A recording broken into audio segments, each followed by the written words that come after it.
সুপ্রভাত বন্ধুরা, আজ হলো 2 জানুয়ারি 2026 ইংরেজি, রোজ শুক্রবার। আজকের সকালের বিশেষ বিশেষ খবরগুলি হলো: পদ্ম ব্রিগেডই ফির গড়বে সরকার, আত্মবিশ্বাস মুখ্যমন্ত্রী ডক্টর হিমন্ত বিশ্ব শর্মা। ভোটমুখী বাংলাদেশে খালেদার জানাজায় যোগ দিলেন জয়শঙ্কর। ফের 50,000 টন ভারতীয় চাল কিনবে বাংলাদেশ। শীতের দরুন কাছাড় স্কুলে সময়সীমা পরিবর্তন। বাংলাদেশে হিন্দু নির্যাতনের বিরুদ্ধে ধর্মনগরে প্রতিবাদ মিছিল। কার্বি আংলংয়ে ডাইনি অপবাদে জীবন্ত পুড়িয়ে হত্যা দম্পতিকে। তাহলে বিস্তারিত খবরে যাওয়ার আগে এখনই চ্যানেলটি সাবস্ক্রাইব করুন এবং পাশে থাকা বেলাইকনটি বাজিয়ে রাখুন, যাহাতে সঠিক তথ্যগুলো আপনার কাছে সবার আগে পৌঁছাতে পারে। এখন শুনুন আজকের খবরগুলির বিস্তারিত। পদ্ম ব্রিগেডই ফির গড়বে সরকার, আত্মবিশ্বাস মুখ্যমন্ত্রী ডক্টর হিমন্ত বিশ্ব শর্মার। বিধানসভা নির্বাচনের বাকি আর মাত্র 3 মাস। এই সময়সীমার মধ্যেই বিজেপির নির্বাচনী প্রস্তুতি সম্পূর্ণ, সেটা ফের একবার স্পষ্ট করে দিলেন মুখ্যমন্ত্রী ডক্টর হিমন্ত বিশ্ব শর্মা। বুধবার কামরূপ জেলার বাকুতে সাংবাদিকদের মুখোমুখি হয়ে মুখ্যমন্ত্রী জানান, 2026 সালের বিধানসভা নির্বাচনকে সামনে রেখে বিজেপি সাংগঠনিক ও রাজনৈতিক দুই দিক থেকেই প্রস্তুত। তার দাবি, বিজেপির নেতৃত্বে ফের সরকার গঠনেই নতুন বছরের লক্ষ্য। মুখ্যমন্ত্রী বলেন, 2026 নির্বাচনের বর্ষ। নির্বাচনকে কেন্দ্রে করে বিজেপির প্রস্তুতি সম্পূর্ণ। দল নিজের কাজও করছে, একই সঙ্গে সরকারের কাজ সমান্তভাবে চলছে, তাই আমাদের কোনো সমস্যা নেই। রাজ্যে এনডিএর শরিক দলগুলি শক্তিশালী এবং আমাদের মধ্যে সম্পূর্ণ ঐক্য রয়েছে।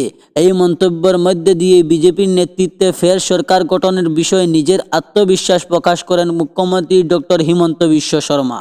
ভোটমুখী বাংলাদেশে খালেদার জানাজায় যোগ দিলেন জয়শঙ্কর। বাংলাদেশের প্রয়াত প্রাক্তন প্রধানমন্ত্রী ও বিএনপি চেয়ারপারসন খালেদা জিয়ার অন্ত্যেষ্টিক্রিয়া অনুষ্ঠানে যোগ দিলেন ভারতের বিদেশমন্ত্রী এস জয়শঙ্কর। ভারতীয় বায়ুসেনার বিশেষ বিমানে বাংলাদেশের বিমানঘাঁটি বাসারে নামেন জয়শঙ্কর। সেখানে তাকে স্থগিত জানান উপস্থিত ছিলেন মোহাম্মদ ইউনূসের অন্তর্বর্তী সরকারের বিদেশ মন্ত্রকের সচিব এম ফারহাদ হোসেন। ঢাকা সফরের শুরুতেই খালেদার পুত্র বিএনপির ভারপ্রাপ্ত চেয়ারপারসন তারেক রহমানের সঙ্গে দেখা করলেন জয়শঙ্কর। তার হাতে তুলে দিলেন প্রধানমন্ত্রী নরেন্দ্র মোদীর শোকপত্র। ভোটমুখী বাংলাদেশের জয়শঙ্করের যাত্রাকে কূটনৈতিকভাবেই অত্যন্ত তাৎপর্যপূর্ণ বলে মনে করেছেন ওয়াবিকাল মহলে। সাম্প্রতিক বাংলাদেশে যেভাবে হিন্দু হত্যার তথ্য, সংখ্যালঘু নির্যাতন চলছে, জামাতের নেতৃত্বে এর পিছনে যে পাকিস্তান ও চীনের উস্কানি রয়েছে, তা বুঝতে সময় লাগানি সাইদ ব্লকের। তৈরি মত হয়েছে ইনকিলাব মঞ্চর মতো ভারত বিরোধী সংগঠন, আর তাই আপাতত সংবিধান হয়ে বিএনপি। শীতের দরুন কাছাড় স্কুলের সময়সীমা পরিবর্তন। প্রচণ্ড শীতের দরুন 1 জানুয়ারি থেকে কাছাড়ের স্কুলসমূহ ক্লাস শুরুর সময় পরিবর্তন করা হয়েছে। জেলার স্কুলসমূহের পরিদর্শক বৃহস্পতিবার থেকে সকাল 10টায় স্কুলে ক্লাস শুরু হবে বলে নির্দেশ জারি করেছেন।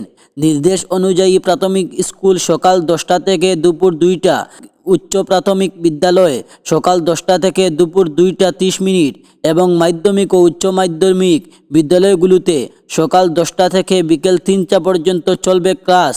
পরবর্তী নির্দেশ জারি না করা পর্যন্ত এই সময়সীমা অব্যাহত থাকবে। বাংলাদেশি হিন্দু নিধন ও নির্যাতনের বিরুদ্ধে ধর্মনগরে প্রতিবাদ মিছিল। বাংলাদেশে সংখ্যালঘু হিন্দু সম্প্রদায়ের উপর চলমান নির্মম অত্যাচার, নিধন ও মানবাধিকার লঙ্ঘনের ঘটনার বিরুদ্ধে এবার সরব হলো উত্তর ত্রিপুরায় ধর্মনগর প্রতিবেশী রাষ্ট্রে নিরীহ হিন্দুদের উপর সাংগঠনিক লাগাতার নির্যাতনের প্রতিবাদ। বুধবার ধর্মনগর মহকুমার কুর্তি কদমতলা বিধানসভা কেন্দ্রের অন্তর্গত বড়গুল গ্রাম পঞ্চায়েত এলাকায় বীরঙ্গনাকারী শক্তির উদ্যোগে এক বিশাল ও প্রতিবাদী মিছিল অনুষ্ঠিত হয়।